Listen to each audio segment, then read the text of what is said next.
Hello, so this is just my quick review of Demonwand, a game for 2 to 4 players by Steve Jackson. Now, as I said in the overview, the introduction and maybe in the gameplay, I think it's a delightful little game.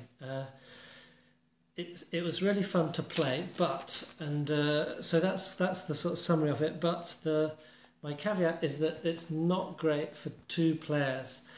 I mean, it's fine for 2 players, but I think it would be best for 3 or 4. The reason being is that, sorry, let's have a look at the board. The reason being is that with 2 players,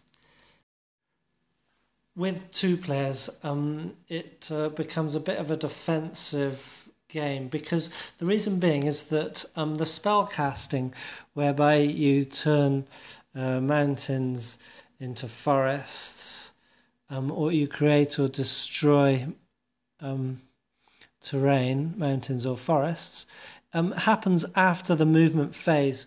So you cannot take advantage of your terrain creation or destruction offensively. So for example, if you had been surrounded by mountains, after movement you can take them away, and so you won't get to move until your next turn. In a 2-player game, your opponent will just put some mountains back if he so wishes and he has enough spell points.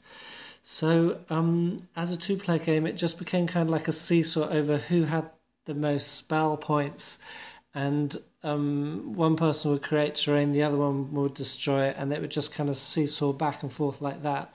What also happened was that at the end, both of the wizards created mountains around their castles. Mountains are impassable, the other castles here. So only dragons and things that are riding with them could get in there. But according to the rules, you cannot land on opponents. So effectively, even dragons couldn't get to that to attack it. So it's an impregnable fortress, and you just had wizards sort of sitting there building up spell points, and then they sent the rest of their men off to try and get as many recruits, so that the winning condition of having the most strength points after no fighting had occurred for 5 turns came into play. And so in my game, the winner was the red side. The greens had been winning sort of half the game, but then reds took over,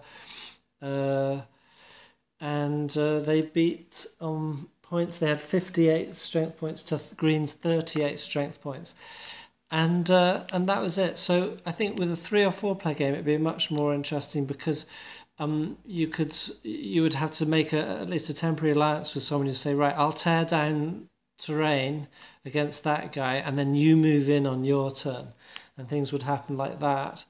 Instead of in this, basically terrain was used offensively, and no one could counter it.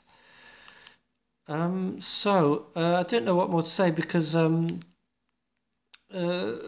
would say if you're at all interested in simple, light, and games with kind of like an ingenious twist to them, this is a great game for you. If you buy it unpunched, mount the counters on something nice and thick first.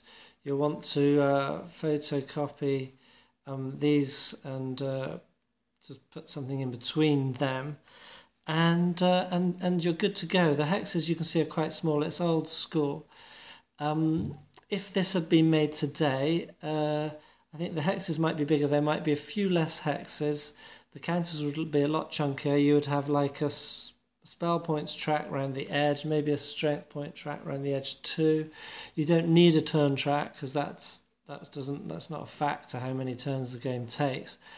You just need a little countdown if no one's fighting, because that triggers a game end condition.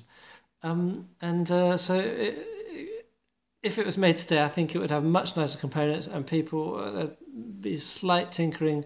For 3 or 4 players, it doesn't need any tinkering. For 2 players, it stagnates a bit. Yeah, so take it for what it is. A delightful, fun little game. Best for 3 to 4 players.